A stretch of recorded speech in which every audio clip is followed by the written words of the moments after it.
ตัวยอดสู้ผู้เป็นดวงใจ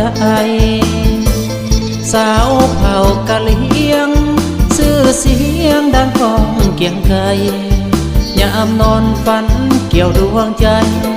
คิดทอดหลายสาวเมืองท่าแต่งสุดหักแสนแพงสาวเมืองดากจึง